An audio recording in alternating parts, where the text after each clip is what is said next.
La Semana Santa abre nuestro programa a la belleza y a la emoción de las grandes obras barrocas, que representan esas obras todas las imaginería de la época tanto castellana como sevillana.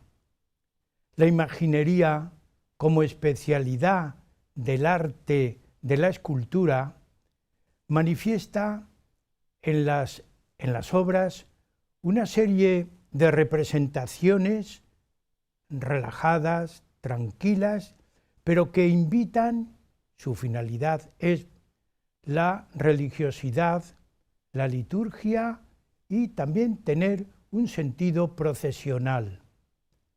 Las grandes obras del siglo de oro en España salen a la calle en las procesiones de Semana Santa.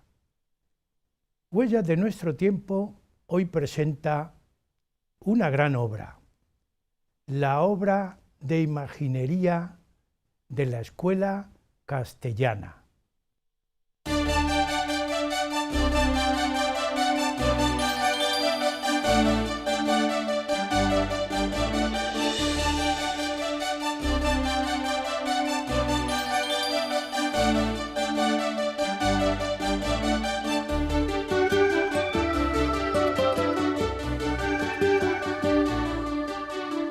La imaginería de las obras castellanas, lo mismo que de las sevillanas, tienen un gran realismo.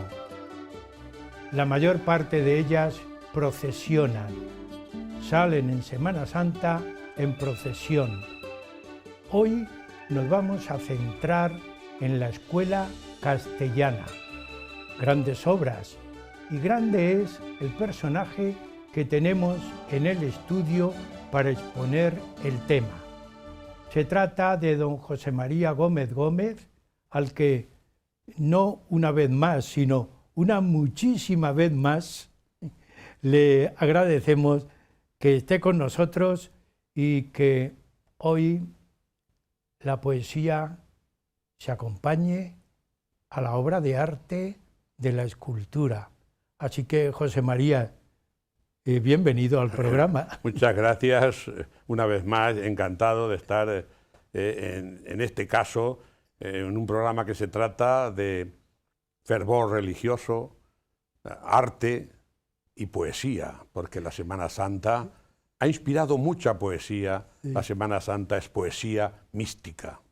Pues, amigo, don José María Gómez es conocido por ustedes, catedrático de literatura, aunque esté jubilado, él está en activo, poeta, gran poeta.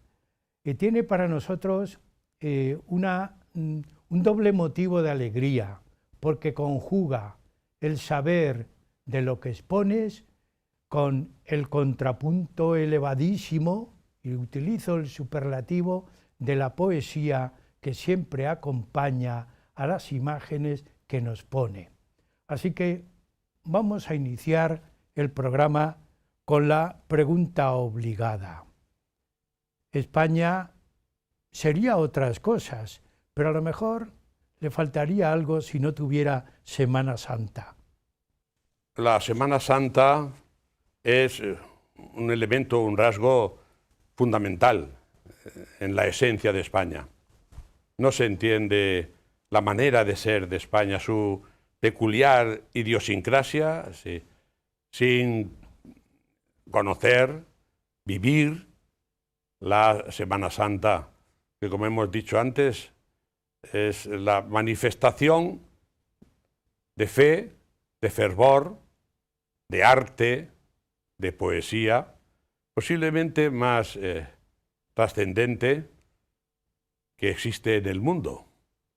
Cada pueblo de España, cada templo de España vive la Semana Santa, realiza los cultos propios de Semana Santa, las procesiones de Semana Santa, y se ha procurado, cada cofradía, cada templo, hacerse con imágenes representativas de esa Semana Santa.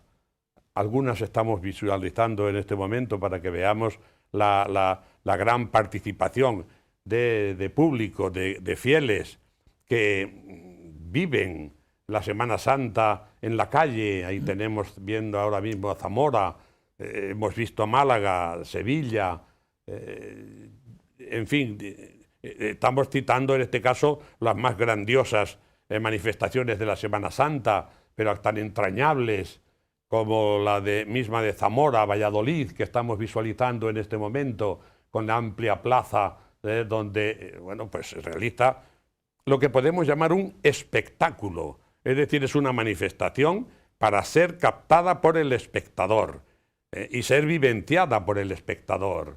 La Macarena que acabamos de ver, las calles repletas de gente, y ahí tenemos esa cantidad, cientos de costaleros anónimos, que se esconden unos detrás de otros y que lo viven de forma anónima la Semana Santa, algunas veces tan espectacular como esta de Sevilla, la Macarena, y al fondo la Catedral y la Giralda, ¿verdad? Son verdaderamente momentos vivenciales que cada uno, pues, el paso, por ejemplo, del Cristo de la Expiración, el Cachorro, como estamos viendo ahora mismo, por el puente de Triana, o la elevación de Cristo en la cruz de Francisco Rincón, como tenemos en la plaza de Valladolid. La devoción moderna trajo, a finales del siglo XV, durante el comienzo del XVI, el afán de devolver a la religión el carácter intimista de religación del alma con Dios. El eramismo lo acentuó y criticando, denunciando la poca importancia de los actos externos. Pero el Concilio de Trento reaccionó. Sabemos, dirá el Concilio de Trento, que la religión profundamente es la religación íntima del alma con Dios. Pero no se pueden despreciar las manifestaciones externas, en este caso, como estamos viendo, por Valladolid, por Sevilla, por Zamora, Toledo. No se puede, Cuenca, lo que tiene de estética visual también y de atracción para el público. José María, estamos estamos viendo muchas imágenes. Mira, estamos viendo en este momento una procesión muy curiosa de Sevilla del Sábado Santo que llaman la Canina, que es la muerte vencida, derrotada, reducida a su mínima expresión. Su guadaña está postrada porque ha sido derrotada por Cristo que resucita y ha vencido a la muerte. Bien, con esta amplia introducción nosotros nos vamos a centrar hoy en la escuela castellana, la imaginería de la escuela castellana.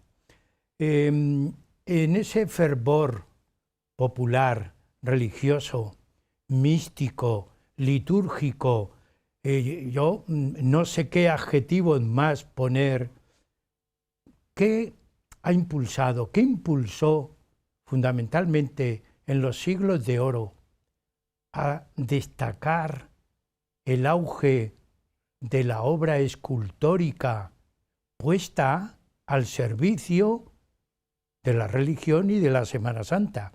¿Qué fue o cuáles fueron los motivos, los impulsos que se dieron hoy en la escuela castellana?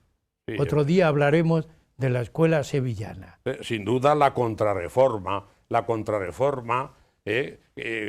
iniciada por el Concilio de Trento, pues lleva a resaltar la importancia de las manifestaciones externas del culto, para lo cual son necesarias, fundamentales, las imágenes. El culto a las imágenes es promovido muy favorablemente por el Concilio de Trento. No hay por qué desecharlo, ¿no? Ahora bien, no hay que reducirlo a eso, la religiosidad, como hemos dicho anteriormente. Entonces, cada cofradía, cada templo, quiso tener su imagen procesional, quiso tener y manifestar su culto también por las calles. ¿Y cuál era la materia óptima para ello? Pues la madera. La madera, que se puede manipular mucho mejor que el mármol, la madera que se puede estofar y policromar, que se le puede dar el aspecto de la carnosidad en los desnudos de los Cristos, y que además pues luego puede revestirse. Luego era un arte total, digamos. No solamente era la imaginería en cuanto a talla de madera, que es, digamos, lo más artísticamente puro, sino que también había imágenes para vestir, con lo que se desarrolló muchísimo toda la industria de los bordados, el bordado artístico, porque hay que ver los mantos, ¿verdad? Tanto de las túnicas de Cristo como, sí.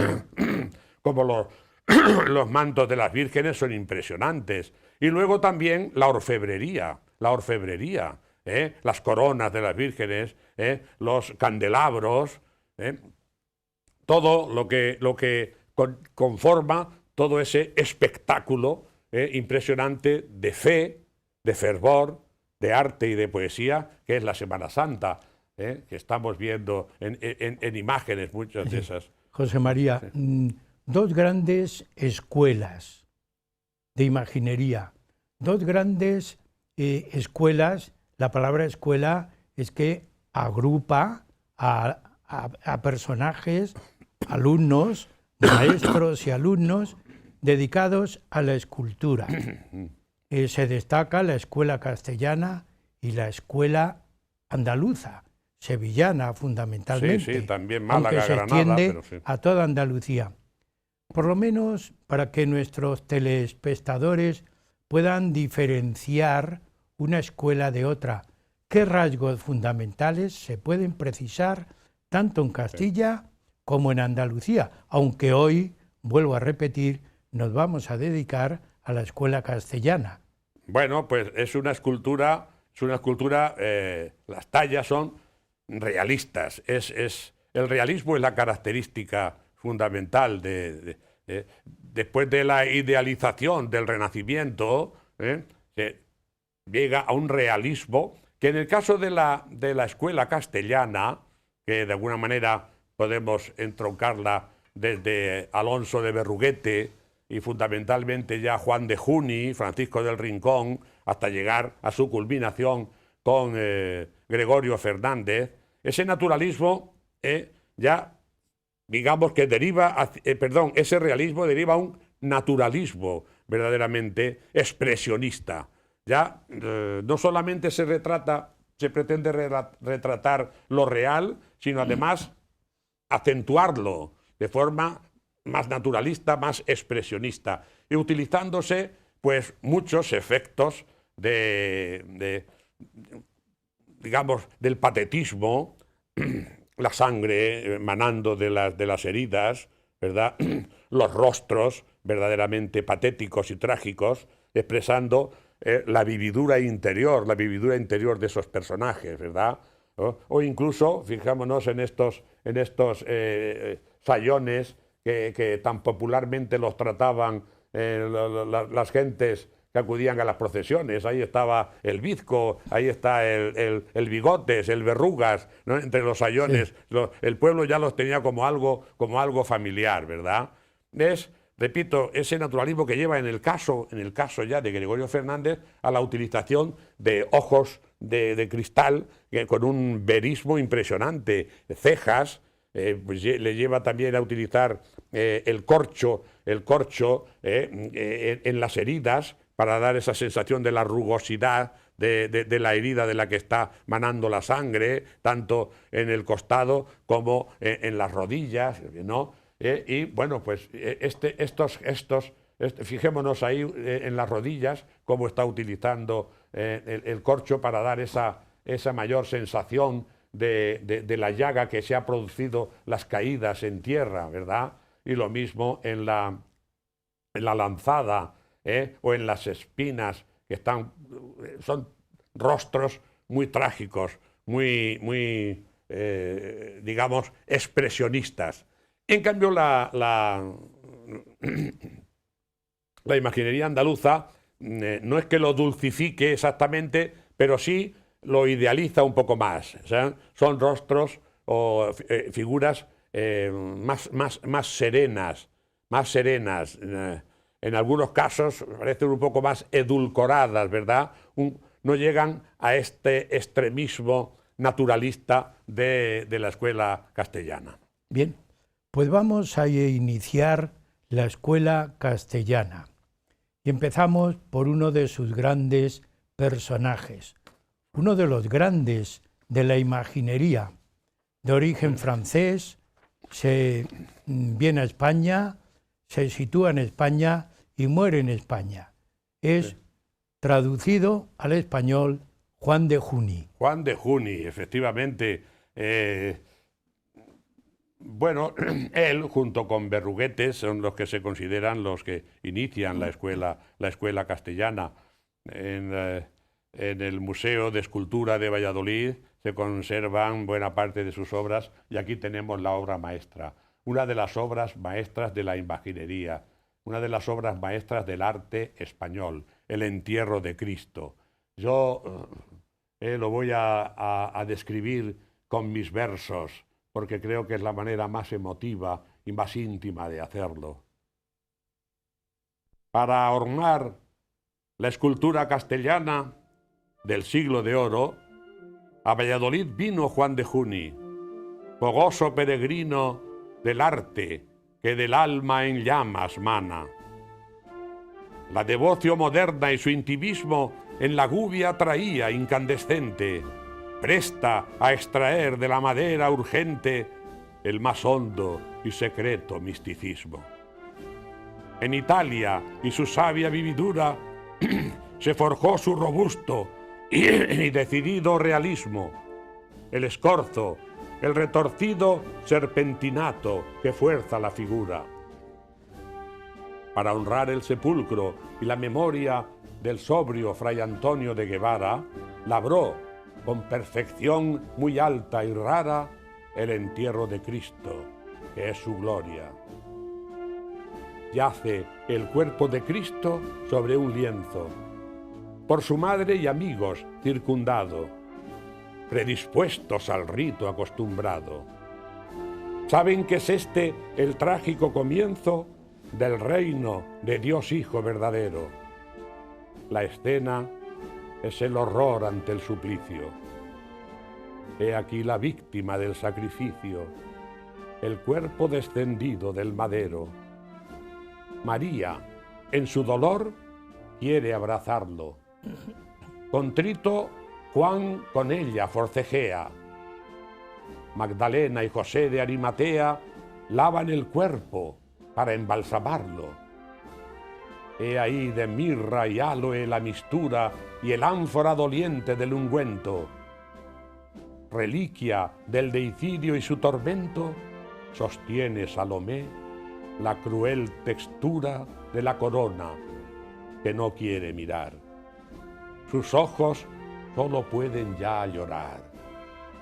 Y porque más la escena nos conmueva, Nicodemo en sus dedos una espina muestra lloroso, acusatoria prueba de nuestra inicua, imperdonable inquina. Pero ese rostro de Dios, hombre muerto, con las huellas de haber sufrido tanto, es tan real y su terror tan cierto que hace bella la angustia y el espanto. En la inquieta quietud de mi retiro es el espejo fiel en que me miro. Este es mi espejo fiel, este rostro del Cristo yacente de Juan de Juni. José María, estamos todavía un poco en meditación, porque hace meditar. Pero cuando se miran esos rostros, ¿qué le motiva al espectador? ¿A ti te ha motivado esa expresión poética? ¿Pero qué le motiva cuando podemos ver este conjunto de expresiones, porque hay más de una? ¿Qué motiva al espectador? Sí, ¿cómo es posible que un hombre que es Dios y es toda bondad se haya querido rebajar a tal nivel de la muerte y del sufrimiento. Como es algo que no cabe en nuestra mente, ¿no? Él, que es toda bondad, que es el creador y la vida, se rebaja a la muerte y al tormento. Y el artista, el maestro del dolor, como es llamado Juan de Juni, ha retratado ese dolor de Dios. No es solamente el dolor del hombre lo que está retratando ahí, es el dolor de Dios por su criatura. Pienso que Dios puede sentir también dolor por nosotros, por el dolor que nosotros le hemos causado. Cada uno podrá reflejarse en el rostro de Nicodemo, en el rostro de Arimatea, en la actitud de San Juan, qué sé yo, cada uno lo que hubiésemos sido en ese momento. Cada una de las mujeres podía haber sido la Magdalena con el ungüento embalsamando a Cristo, o Salomé rescatando la corona de espinas. Qué sé yo, cada uno hubiésemos podido ser cualquiera de ellos, ¿no? Pero ¿cómo? Y es para pensar y reflexionar también, que lo iremos viendo a lo largo del programa, en el resto de personajes que vamos a ver, de escultores, también cómo asimilan el concepto religioso, el contenido religioso, diríamos, la elevación del hombre por la religiosidad, que lo hace suya, tan suya, que yo creo que cada uno de ellos, de los artistas, cuando estén con la talla, estarán metidos en la talla. Eso es lo que se decía, ¿verdad?, de Gregorio Fernández, del que vamos a pasar ahora a hablar. Están metidos en la talla. Como el Greco, sin duda, es imposible expresar ese mundo interior que tienen las imágenes si no lo tiene uno vivenciado en su alma. Es lógico. De la abundancia del corazón habla la lengua, decía San Agustín. De la abundancia del corazón brota la poesía y brota el arte. Sin duda, eran muchos de ellos, lo veremos en su momento también con Montañés, que eran hombres de una profunda vivencia religiosa. Poseían una importante biblioteca de autores en los que inspiraban esa religiosidad. Que duda cabe que San Juan de Ávila conocían y de Fray Luis de Granada, y no digamos de San Alonso de Orozco, y tenían esos libros y vivenciaban esa experiencia. Incluso, pues muchas veces en los contratos que se hacían de las imágenes, pues el párroco, el cura o la cofradía que se lo encargaba eran muy entendidos en teología también, pues les indicaban algunos rasgos especiales que querían ellos que se resaltasen, ¿verdad? Es decir, que el autor está imbuido de ese espíritu místico. Tan místico es Gregorio Fernández como Teresa de Jesús, a la que él tantas veces talló, labró, ¿verdad? Tan místico es Gregorio Fernández o es Montañés como San Juan de la Cruz, como San Alonso de Orozco. Bien, llegamos a la mitad del programa, José María. Hay mucho que decir, mucho que expresar y mucho que meditar cuando vemos estas obras. Hacemos una pequeña pausa y seguiremos, porque todavía nos quedan grandes personajes, no solamente que analizar, sino también que revivir, que es importante hacerlo en este programa de la Escuela Castellana. Así que, amigos, una pequeña pausa, un pequeño descanso, y seguimos con ustedes en Huellas de Nuestro Tiempo, que hoy estamos hablando de la imaginería de la Escuela Castellana de los siglos de oro español.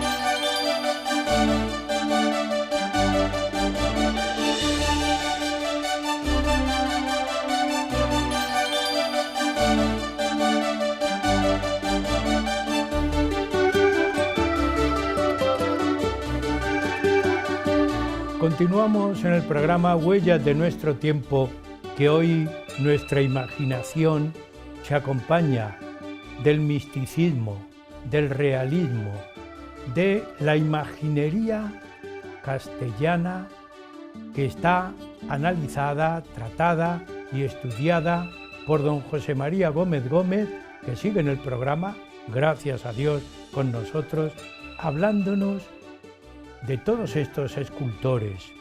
Habíamos dejado en la parte anterior a Juan de Juni, un francés, se castellanizó, murió en Valladolid, aunque nació en Francia, pero yo voy a pensar en los bachilleres, en los años de bachillerato, de todos los que nos ven y escuchan, pero también de los bachilleres actuales. Cuando estudiábamos en el bachillerato la imaginería castellana, señalábamos como el gran personaje y artista Gregorio Fernández. Solamente ver el nombre del personaje, Gregorio, aparentemente es un nombre muy popular. ¿Qué podríamos decir de Fernández? Más castellano no puede ser. Pero su obra no solamente es castellana, no solamente se hace castellana, sino que se eleva, se idealiza y se universaliza. Pues con esta idea, José María Gregorio Fernández nos está pidiendo su evocación. El divino, así le llamaron sus contemporáneos. Es para la imaginería castellana lo que el Greco para la pintura, ¿no? No solamente es el tallista o el escultor de los cuerpos y de las formas, sino también, como el Greco, de las almas y del espíritu. Uno con el pincel, el Greco, otro con la gubia. Lo que estaban labrando era el espíritu, el alma de María en su piedad, de Cristo, hombre y Dios, en sus Cristos yacentes, en sus acceomos. Él regentó una de las más importantes escuela o taller que entonces había, ¿verdad? Muchas obras se conservan de él y muchas repetidas, porque cuando veían una de sus obras maestras salir a la calle o verla en una iglesia, automáticamente cofradías y templos le pedían otra exactamente igual, por lo cual para él tuvo que ser fundamental la creación del taller, el taller. De ellas, las más excelentes, en las que él ponía fundamentalmente la mano y el énfasis. Pero ¿cómo era Gregorio Fernández? Dejadme que os lo diga con mis versos. Cuando en la soledad de su taller el divino a su oficio se aplicaba, postrado en oración se ensimismaba, buceando en el fondo de su ser. Los que le vieron cierto amanecer dijeron que su cuerpo levitaba, que una luz cenital le iluminaba y su rostro y sus ojos veían arder. Una llama interior me urge imperiosa. Preguntáis qué es el arte y yo diré que es un fiel compromiso con la fe, explicaba en su plática piadosa. Y cuando acariciaba la madera y la gubia incesable discurría con imposible angélica maestría, modelando la esencia verdadera, un insistente impulso sobrehumano guiaba la destreza de la mano. Bueno, José María, como siempre, nos dejas en meditación, en éxtasis. Gregorio Fernández daría para hablar de él solo. Claro, varios programas, pero... Gregorio Fernández es un personaje, no es solamente un artista, es un gran personaje, pero sus obras sería para contemplarlas mucho tiempo. Alguna de sus obras, yo cuando veo las fotografías, y también animamos a que todos los que puedan visitar el Museo Nacional de Escultura de Valladolid lo vean allí. La escultura da lo mismo verla por delante que por detrás. Tiene la misma grandeza ver la cara que la espalda. Sobre todo en su ecce homo, ¿verdad? De Jesús, de Cristo. Da lo mismo, porque el mismo estímulo, el mismo, diríamos, el mismo sentimiento religioso surge con el rostro que cuando se ve brotar la sangre. José María, ¿cómo nos puedes estimular un poco más? No sé, eso ya es la vivencia que cada uno tenga. Yo de verdad sufrí o experimenté una verdadera conmoción delante del Cristo yacente que has mencionado en el Museo de Escultura de Valladolid, delante de esa piedad que veremos luego, que equivale a la que Miguel Ángel labró en mármol, ¿no? No es inferior la que ha grabado, la que labró en madera Gregorio Fernández. Ese ecce homo que estás mencionando, que tiene dos rostros, ¿no? El rostro de su cara y el rostro de su espalda completamente rasgada, destrozada, con un boquete emanando sangre en perfecto naturalismo. Ahí lo tenemos, ¿verdad? Sí, es cierto que es un realismo exagerado, muy naturalista, pero es como mejor el pueblo podía observar y vivir la conmoción que supone pues la flagelación de Cristo. Ahí le tenemos en las dos, como has dicho, da igual, se ve la misma grandeza viéndole de frente que viéndole por la espalda, porque tanto en su rostro como en su espalda está su amor reflejado, ¿no? Y el cordero lánguido ahí, que se ofrece sin resistencia, atado a la columna, recibiendo todos esos castigos. El poeta, el tallista lo resalta para mover más y más al fervor, a la devoción del espectador. Fíjate, que los predicadores lo conseguían con sus sermones. Y si a los sermones de San Juan de Ávila, si a los sermones de Fray Luis de Granada, o a los sermones de San Alonso de Orozco se añade la contemplación de las imágenes en las procesiones, lógicamente la vivencia de esa Semana Santa era total y perfecta. José María, continuamos con Gregorio Fernández porque da para más.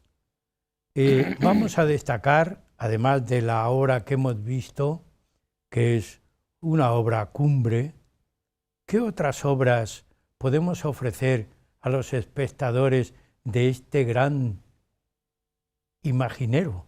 Bueno, yo creo que el Cristo yacente es posiblemente su obra más famosa, de la que se hicieron muchas copias. Tuvo que hacer verdaderamente muchas copias, ¿no? Yo siempre me quedo con el que permanece en el Museo Nacional de Escultura de Valladolid, pero hay otras desparramadas por la geografía castellana, porque una vez que labró el Cristo yacente, pues todas las cofradías querían tener, si podían, un Cristo yacente de de Gregorio Fernández.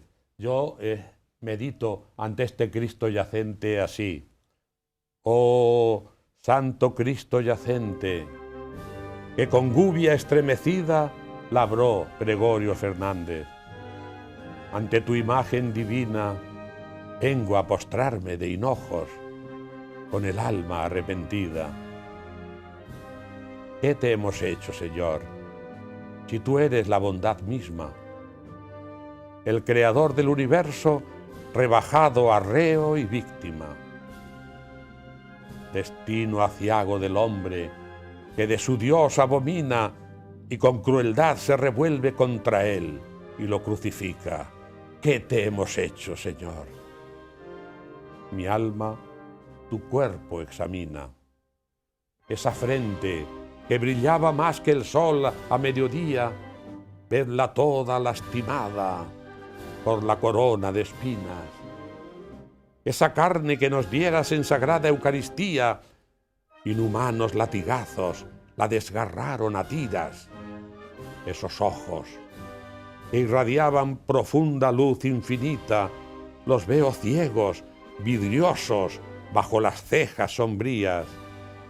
Esa boca que expresaba palabras de amor sentidas, es una puerta sellada, triste mueca inexpresiva. Esas manos que tocaban y curaban cada día, se crispan agarrotadas de recios clavos heridas. Ese costado que fuera refugio de almas perdidas, muestra el hueco de la lanza que lo atravesó enemiga.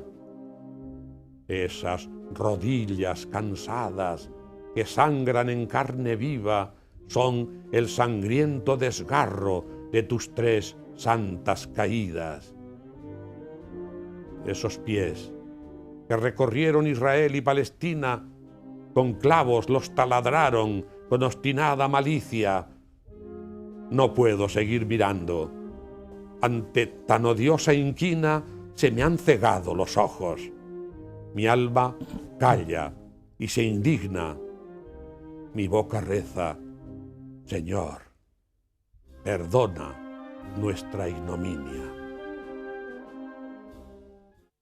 Continuamos en ese sentimiento religioso, José María, que nos pones con la poesía a la vez que vemos la imagen. Has destacado algunas de sus grandes obras que se fueron reproduciendo, pero antes citabas la piedad. Yo cuando veía en fotografía la piedad, no sé describirla.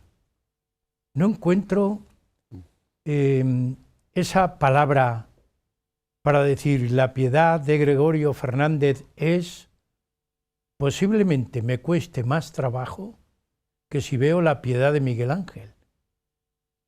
No sé por qué. Posiblemente el mármol no se presta tanto a expresar el sentimiento que hizo Gregorio Fernández. ¿Qué puedes decir, José María? Dilo tú, de la piedad. Claro, el mármol no permite captar tanto, digamos, los matices del dolor como nos permite la madera. Y sobre todo cuando lo labra Gregorio Fernández. También sobre la piedad se hicieron muchas copias. Todo cuando se vio la primera piedad de Gregorio Fernández, enseguida se quiso automáticamente, todas las cofradías querían tener su piedad, ¿no? Se hicieron bastantes en el taller, ¿verdad? Yo, dices, ¿cómo la podía describir? Por la estructura geométrica, a mí me inspiró este primer verso: diagonal de dolor en carne pura. Diagonal de dolor, porque el Cristo está formando una diagonal con la recta también de su madre y su brazo alzado, ¿no? Es Cristo está más tumbado que en la Piedad de Miguel Ángel, que está como más recogido, está justamente sobre el regazo. En la Piedad de Miguel Ángel, aquí está parte sobre el suelo, parte sobre el lecho, parte sobre el regazo de la madre, ¿verdad? Pero el color, que no lo posee el mármol, pues le matiza de una expresividad que no se puede conseguir, aunque la escultura de Miguel Ángel podamos también citarla como perfecta o como un modelo, como la idea fundamental Sí, sí. de lo que sería la expresión de la piedad. Esta no le va a la zaga, sino que está a su altura. Diagonal de dolor en carne pura, propicia el íntimo estremecimiento. He aquí las mordeduras del tormento que lívida ha tornado la hermosura. Sujeto en el regazo de su madre, lánguido y flébil cuerpo, mustio y yerto, no hay excelencia atroz que no le cuadre a este Dios hombre humanamente muerto. Sublimada en absorto paroxismo, en éxtasis patético abrumada, María es la expresión más acabada de la angustia que empuja hacia el abismo. Tensas manos y pies agarrotados, cárdena y blanda flacidez mortal, encrespada ternura maternal, ropajes de arduos pliegues arriscados. Si en lo humano la perfección cupiera, esta escultura impar perfecta fuera. José María, tristemente por el tiempo tenemos que dejar a Gregorio Fernández en este análisis que estás haciendo de la Escuela de Imaginería Castellana. Pero vamos a ascender en el tiempo y a descender geográficamente. De la parte castellana nos vamos a ir a Madrid. Y del siglo XVI-XVII vamos a continuar al siglo XVIII. Nos situamos en Madrid. Aparece un personaje menos conocido, Luis Salvador Carmona. ¿Qué podemos decir de él como imaginero, como artista de obra, de escultura mística? Castellana también, lógicamente, es extraordinario. Luis Salvador Carmona es uno de los mejores escultores del siglo XVIII. En el siglo XVIII se mantiene los siglos de oro de la escultura barroca, de la imaginería castellana. En mármol, sobre todo, se practicará una escultura más neoclásica, pero lo que es en las tallas de madera, sigue manteniéndose todas las maneras, la estructura, las características propias de la escultura barroca castellana. Por eso es el tercer gran siglo de oro de la imaginería española, el siglo XVIII. Podríamos haber citado a Manuel Pereira, el autor de esos célebres San Bruno, que son tan perfectos que se decía: San Bruno, no le falta nada más que hablar. Dice, no, si no habla porque es cartujo, ¿no? O alguno de sus Cristos, el Cristo del Perdón, que realiza también Juan Sánchez Barba, otro importante escultor. Ellos pertenecen a la escuela madrileña que se desarrolla mucho en el siglo XVIII. Luis Salvador Carmona había nacido en Navas del Rey, en Valladolid, pero se afincó como escultor, puso su taller ya en Madrid, porque Madrid ya es el gran foco a donde se acuden de todos los alrededores, sí, de toda España, a hacer los encargos, ¿verdad? Qué sé yo. ¿Qué destacamos de Luis Salvador Carmona? Tiene un San Miguel que es impresionante, tiene una Inmaculada también, esta vez que está en Madrid, que es bellísima, pero tiene la elegancia de sus Cristos, pues pueden competir con los mejores de algunos de sus crucificados. Y tiene especialmente, que es la obra que vamos a resaltar aquí, tiene el Cristo del Perdón, que es un ecceomo, como si Cristo hubiese resucitado, con las llagas y mostrándole al mundo todas las llagas que ha recibido y el dolor que ha recibido, y posándose sobre la bola del mundo. Ahí le tenemos, ¿verdad? Pero quiero hacerlo con mis versos, este homenaje a Luis Salvador Carmona y su Cristo del Perdón. Impresionante como lo pudiera ser el de Gregorio Fernández. He visto en este ecceomo en tensa espera el odio miserable que desgarra, la envidia que no cesa con su garra, la soberbia que humilla y que lacera.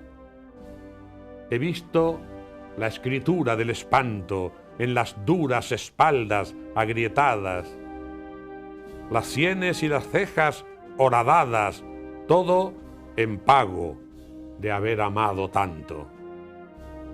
Pero este reo, a quien llamó Isaías varón de dolores en sus profecías, es a un tiempo el Dios vivo, que ha vencido las befas, los azotes y el tormento.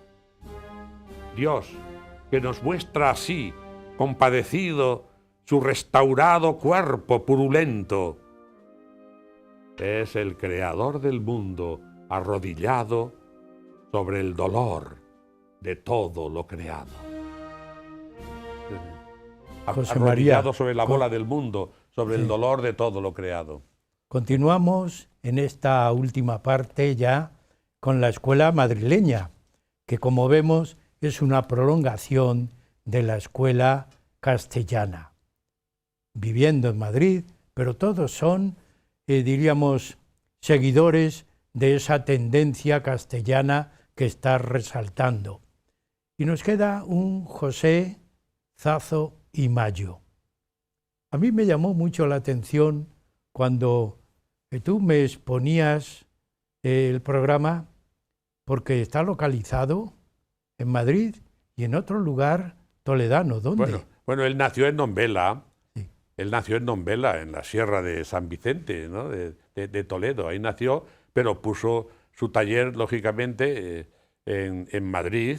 Y bueno, pues tiene una importante producción, tanto en Toledo y en los pueblos de Toledo, como especialmente quiero resaltar dos Cristos que se conservan en la Colegial de Talavera de la Reina. Bueno, uno en la Colegial y el otro ahora tiene su sede en Las Benitas. El Cristo de los Espejos, que saca en procesión la Cofradía de los Regantes y Santísima Virgen de la Paz y Cristo de los Espejos, y el otro, me parece que es una de las obras maestras que pueden figurar al lado de cualquier crucificado que se pueda hablar y que se pueda admirar, el Cristo de la Espina, ¿verdad? Son dos piezas que procesionan en Talavera de la Reina y que son, pues, dos claros ejemplos de la imaginería castellana de los siglos de oro, en este caso del siglo XVIII. El Cristo de la Espina hacia 1764, parece que fue, y el de los Espejos un poco antes, 1762. Es contemporáneo de Luis Salvador Carmona, que tiene algún Cristo también muy parecido, magnífico, a estos de José Zazo. Bien, Sí. ¿cómo se le puede destacar al personaje? Bueno, el Cristo de la Espina es que además protagoniza una procesión de las más entrañables de Talavera, porque discurre por el puente viejo, atravesando el Tajo, y luego después desemboca en las murallas, en las torres albarranas, con lo que, bueno, la procesión suya del miércoles por la noche del silencio, en que procesiona él solo, pues le hace más entrañable, ¿no?, su contemplación y su admiración. Ahí le tenemos al Cristo de la Espina, cuya procesión y cuya imagen yo quiero describir de esta manera. Miércoles Santo, Silencio. La tragedia se respira. Talavera está de luto. Hay llanto por las esquinas. Han callado en los balcones saetas, versos y vivas. Hoy sales en procesión, Santo Cristo de la Espina. Hoy sales con tu dolor, imagen bella y antigua que José Zazo labrara con expresión de agonía, los ojos aún entreabiertos y la boca estremecida, sangrando profusamente por tumefactas heridas. En el corazón me duelen tus venas sobrecogidas, las huellas de los azotes, cárdenas y entumecidas, los músculos contraídos, las llagas enrojecidas. Atravesando una ceja hasta la misma pupila, qué crueldad tan miserable, te afila una dura espina. La espina que te da nombre, Santo Cristo de la Espina, y la que a mí se me clava en el alma endurecida. Yo iré como cada año a ver tu imagen querida desfilando por el puente entre velas encendidas. Vía Láctea en Talavera semeja la comitiva, reflejándose en el Tajo, mezclándose en llama viva con la que Dios en el cielo dejó pintada, bellísima. Y me apostaré en el puente, y al ver tu imagen querida con la ceja atravesada, querré arrancarte la espina que te da nombre, Santo Cristo de la Espina, y la que a mí se me clava en el alma endurecida. José María, llegamos con esa espina al final del programa, pero animamos a que nuestros telespectadores continúen en Huellas de Nuestro Tiempo, porque no tardando mucho también nos iremos a la escuela sevillana a estudiarla, expresarla y por supuesto manifestarla a los telespectadores. Así que José María, muchas gracias y te emplazo hasta el próximo programa. Cuando tú quieras, ya lo sabes, estoy a tu disposición. Amigos, y lo mismo a ustedes. Hoy hemos hablado de la Escuela Castellana de la Imaginería de los Siglos de Oro. El próximo programa hablaremos de la Escuela Sevillana de las mismas épocas. Hasta entonces, muchas gracias por continuar en el programa Huellas de Nuestro Tiempo.